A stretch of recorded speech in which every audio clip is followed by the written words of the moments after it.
Folks, it's been over 5 years, and the finish line is finally in sight. Welcome to Splatoon 2 at Riptide, everybody! There's some other game that I guess came out a couple days ago. Never heard of it because we're focused on Splatoon 2 and bringing it home in the best fashion that we can. My name is NineWholeGrains, and Austy, are you ready to bring this home? I am so ready, Nine. Dude, this is literally going to be the final Splatoon 2 tournament, the final LAN coming at you right here at Riptide 2022, home of the water park here in Sandusky, Ohio. Tons of action coming your way. We are going down to the nitty-gritty 9 top 4 teams here in the bracket. Red Sun versus Ink Lawyers. We've already seen these teams play best of 5, going to game 5 on stage here. So to say that these players have aged rapidly over the course of this tournament is probably a good way to put it. You can see everybody up there: Beam, Admir, Dan the Man, Red Sun, Niso. On the other side, Fusion, DRF, Roundy, and M Bishop here. And talking about these teams and the way that they opt to play it, they are really two completely different sides of the coin. Red Sun, you're going to see a lot of the traditional meta picks, as the viewers who have been with us thus far know. On the other side, the members of the Ink Lawyers will be running things like Bishop's Grim Range Blaster, Fusion, a known proponent of the Blob Lobber here. It creates a lot of really interesting chip damage that can really open up engagements in scrappy situations. And speaking of chip damage, we got Ink Armor all over the place coming up. That's going to be something I'm going to be able to try to help that chip damage, control it a little bit. But for game number 1, we're going to be starting off with some tower control on Anchovy Games, one of the favorite maps for tower control. And we've already seen some great matches here as we get right into it. The team's wasting no time. Seems that the crowd is in favor of Red Sun, but the Ink Lawyers looking to have something to say. Game 1 of losers semifinals as these two teams get locked in. Okay, let's see what the weapon picks are here right now as we're going to jump right into it. Center stage. Transition, here we go, 9. So right out the gate, you're going to notice that some of them are going to split off a little bit, trying to paint off on the side, just to build up some special meter before they get right over to the center. But how about these weapons, 9? Yeah, very interesting. A Tri-Slosher and a Grim Range Blaster. Most people who play this game know that those weapons have burst bombs. And we talked earlier about how chip damage was going to be the name of the game with this comp. That's what they're going to look to do. However, the big enemies of that will be the Ink Armor and missiles, and we'll toss into Stingray for good measure. So oftentimes you will see a scrappy situation at the beginning of this game. They're trying to pressure Fusion over on that side. It looks like they've managed to close it down. This Booyah Bomb going to alleviate some of the pressure here. Fusion hunting, trying to find another one. For now, though, neutral situation. You saw that Ink Lawyers kind of wasted no time to jump on that tower the second they found themselves with a pick. As we're going to go back into the neutral, like you said, 4v4. Still building up a little bit of special meter. No one kind of... Oh, a big pick right there. Code Confusion going to be able to get that on Beam. A second one on top of it. This is now the time for them to go for a big push. And this weapon, a very, very unique weapon to fight against. If you are not prepared for the geometry and the way that it can attack, you can get taken out like that. Created a lot of pressure, but the one thing about the Ink Lawyers composition is that once their Ink Armor is used, that's really their only traditional pushing special. Everything else uses missiles or creates space with it, and you saw, even though they got those picks there, they weren't able to immediately follow up. Now you see being chilling over here, trying to get rid of this person in their home base. As the tower's going to keep poking, we are now approaching checkpoint number 1. Going to go for the 10 missile just to try to force them to move off that tower. You see DRF trying to hang on for as long as they can and trying to get that checkpoint broken. Unfortunately, going to go down with the point going backwards.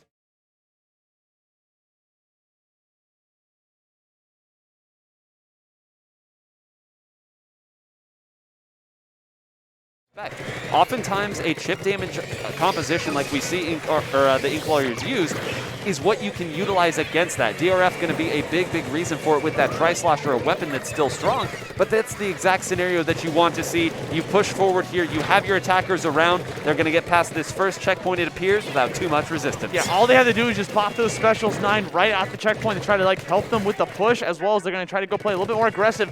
But this is kind of the nasty checkpoint now. We got to get over to number 2. There's so many openings where you are just completely exposed while sitting on this checkpoint. So this is going to be really tough.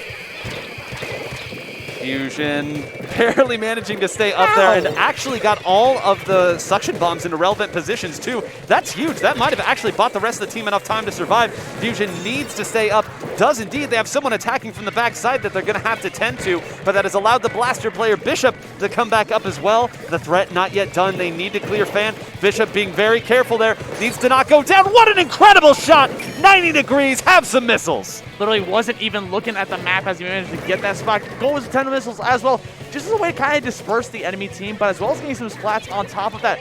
tower back in the center. Now it's anyone's game for trying to get back on there. Big pick for Bishop. Unfortunately, going to go with an unfortunate trade. Inklayers going for that push yet again. They're going to go for a second try at that first checkpoint. Yeah, and again, they are going to need a set of missiles here in order to displace the members of Red Sun here. Instead, it's going to be missiles coming after them. Bishop's actually going to use that opportunity to move up there, sensing that the Booyah Bomb was coming out. How's about this? Does get taken down. The superior range of the K-Pro will be enough. Fusion once again getting the punish. But Austy, this is where we saw last time. Yes, we know the Stingray is coming out, but even if the Stingray wasn't there, this is a comp that's going to have a difficult time moving forward. Yeah, literally with a Stingray out on the tower, like, you have to get off of that. You can't just be standing around there. Even if you dance around it, it has such a big, wide radius that you just kind of have to go off of it, give up for a little bit, and try to go for some fights. Now we see Fusion up here in the front lines, trying to find an opening, trying to find a pick to help with the push. If anything, even though they're not getting really big pick, there's going to be another person falling down on the thing, and Fusion is running all over the place with this Globblopper.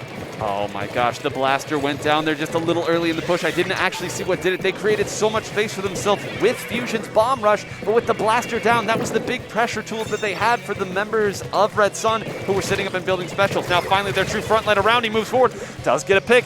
That's 2 down. Points are starting to be scored. The chip damage is going to go for the tower. A couple more points, and that's the lead change with the Stingray just in time to keep it from getting worse. Inklayers still kind of in the front line. Big pick for Bishop. Going to be able to show up the 10 missiles to help out with that push as well, to go back on that tower and attempt a second try at this second checkpoint. See Bishop getting a pick, one more hit, and they finally find it with the blaster. Looking for another one. We keep getting these single little hits that add some splash damage. Unfortunately, they're going to go down, and that tower is starting to go back towards center stage. And that entire scenario is where the Inklayers comp works. You as shooter mains cannot willy-nilly jump down because of all the splash damage and all the chip damage that this team is going to be running. And again, that's another 3 down situation, because the second that they drop down, Austy, I don't think that they're going to be able to get it, much less get out of spawn. Unfortunate trade for them, Nine, because these 10 missiles are coming now. On top of it, time is running out. There's not much that to do. They're literally, Inklayers were in control of that.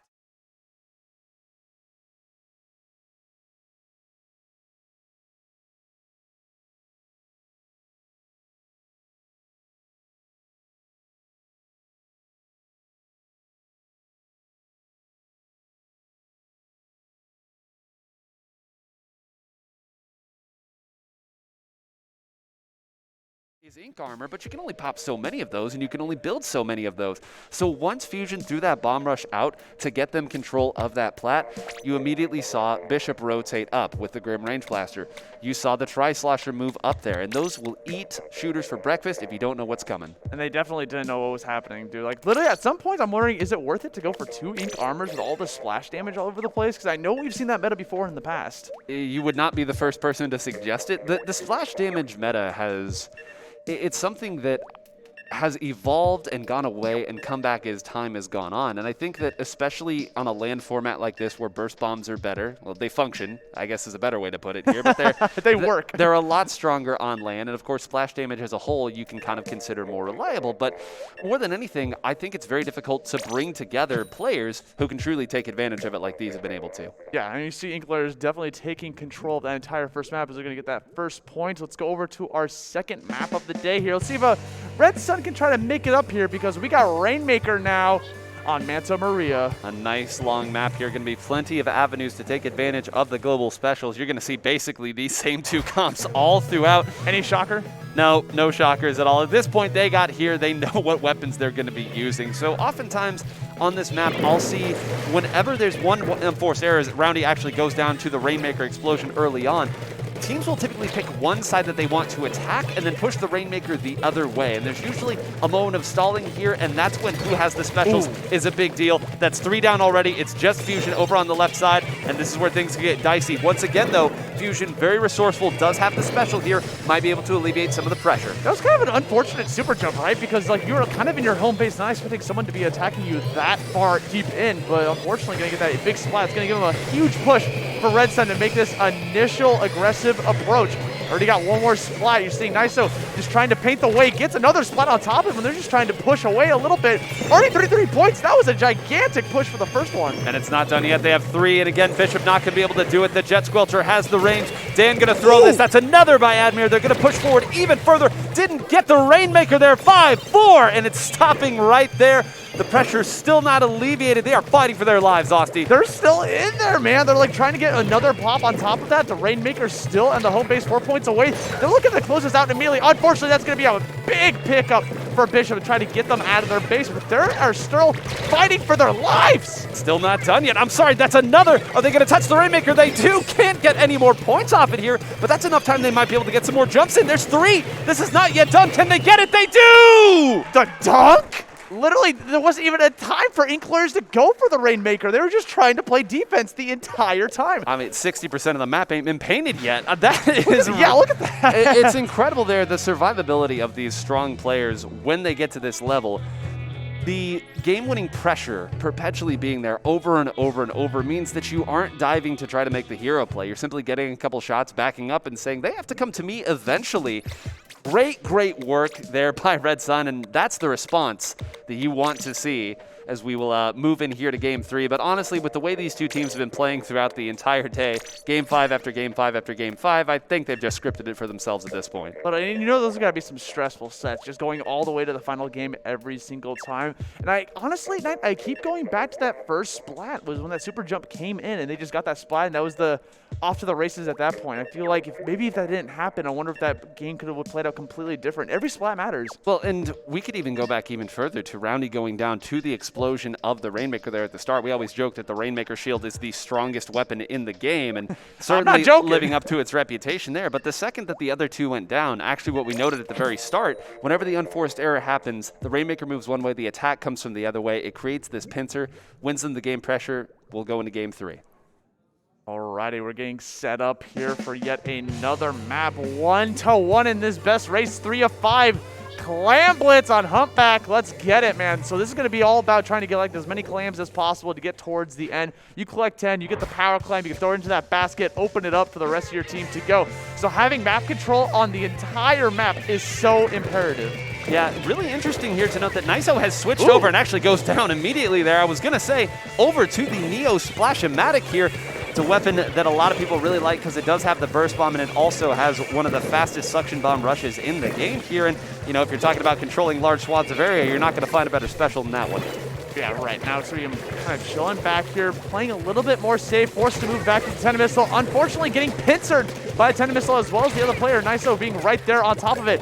Orange team from Red Sun getting a lot of picks. This could be an opportunity to try to collect the power climb. There it is, and it's going to dunk it right in, and there's the first opening. And this is where you can't stagger right here. You see already another 2 down here. Fusion going to try to build up a special here, but there's a counter special coming from the other side. Can they hold? Looks like they've got another missile coming in. Bishop trying to rotate away. They've done just enough and held on just long enough to stop the pressure here. So often you will see this map go very quickly if you don't have that sort of composure, but it has been all Red Sun thus far. Interesting choice to throw the Booyah Bomb over on above the side instead of directly at the hoop, trying to make it as like a force to push them back as fast as possible. It didn't really pay off for them, but it was still like a nice choice. They still got a 62-100 lead. And we saw in the game that Ink Lawyers was able to win. They got their win con by getting the plat area where their weapons could be most efficient, firing upwards with that chip damage. That doesn't really exist in the same sense on this map. There's so many scraps in the center, and right now they have to try to use their splash damage simply to get out. It's not easy to do against the mobility of Quad Shooter. Right now, they got 2 power claims ready to rock here. Red Sun could easily shut this out. All they're waiting is for their specials. Ink Armor just to kind of talk about where they're going to be exposed for shooting up to help displace them. They're looking for this first pick before trying to go in there and try to score points, because right now they're completely invisible. They're doing some counter specials of themselves, Tenta Missiles coming their way, and they are continuing to paint looking for this opening 9. Yeah, so often when you play Clam Blitz, it's actually almost impossible to get a push when you do have 2 power clams. Like you said, everyone can see, but Fusion got pushed all the way to the side, and I'm sorry, Bishop waited a really long time there and missed the initial shot.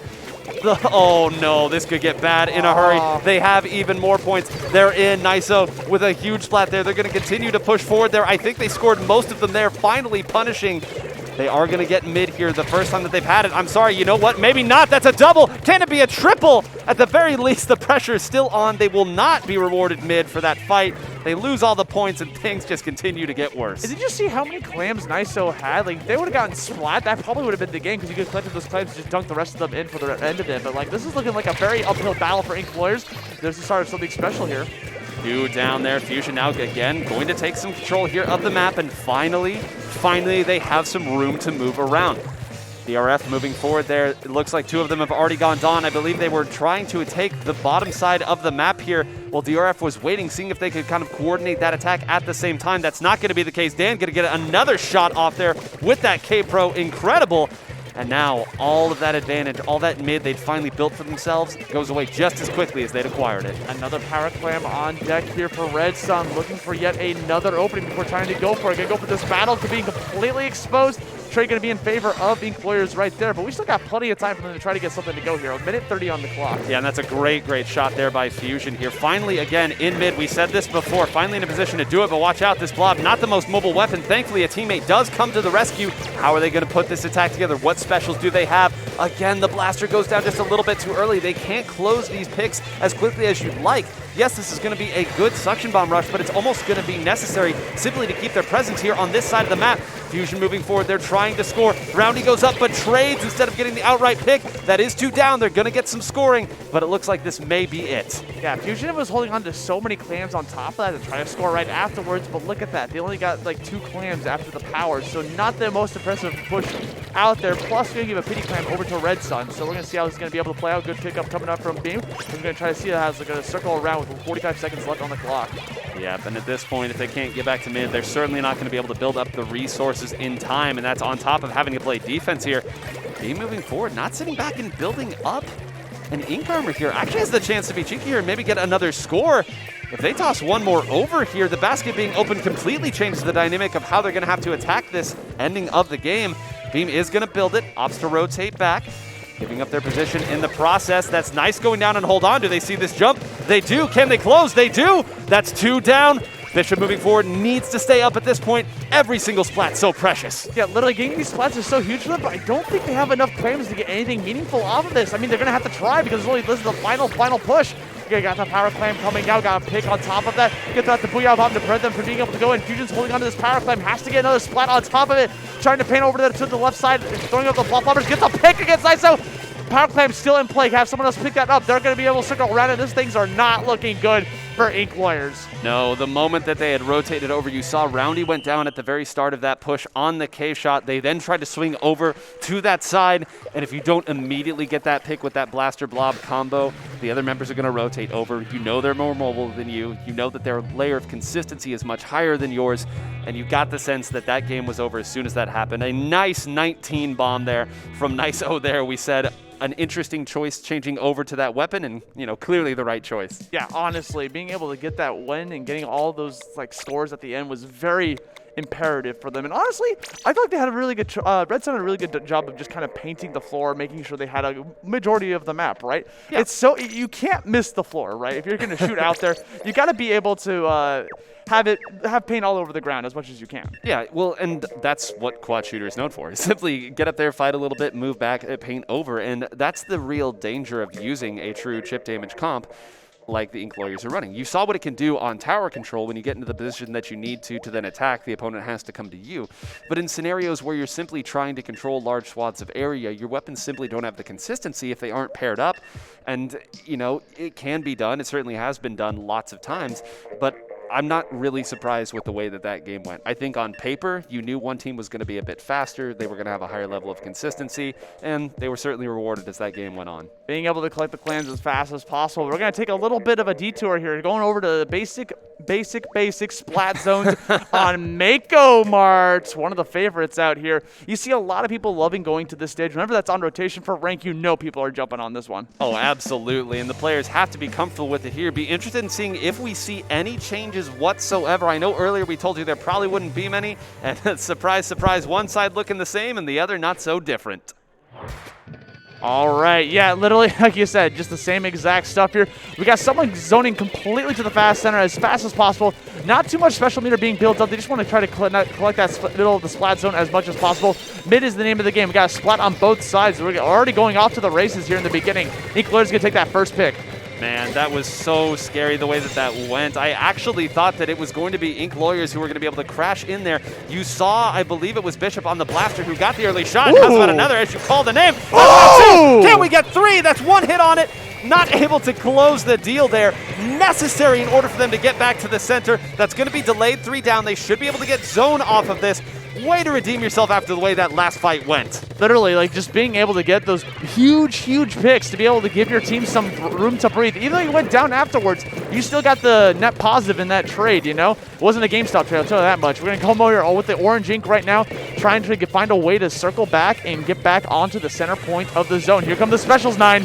Here come the specials there, very wisely pointing out which way that it was coming from could have been collapsed upon. Instead, now it does appear to have gone down, so they rotate it back over to the center there. And Fusion on this Blob Blobber is going to do a great job of at least painting the zone. But once that Blob Blobber is isolated, it's not a weapon that has the tools to really fend off opponents. Yeah, you want to be able to keep them at like an arm's length distance-wise. You don't want to be able to have someone like rushing you down like that. Now here's Bishop trying to get away from the Splat Bomb. DRF with a little bit of support. Suction Bomb right behind you. Going to have to force you to push up towards center stage.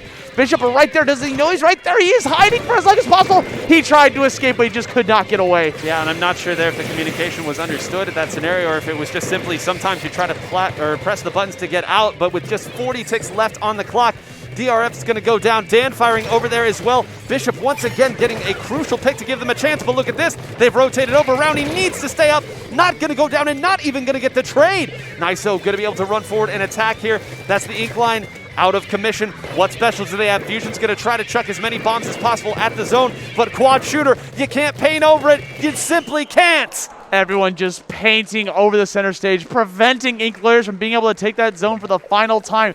Redstone not even giving them the chance of that Game 5 is going to take this loser's semis and move on into losers finals. Your winners, Red Suns. And a congratulations to the Inklers who dropped down onto the loser side of top 16 very, very early on and made Game 5 win after Game 5 win over and over.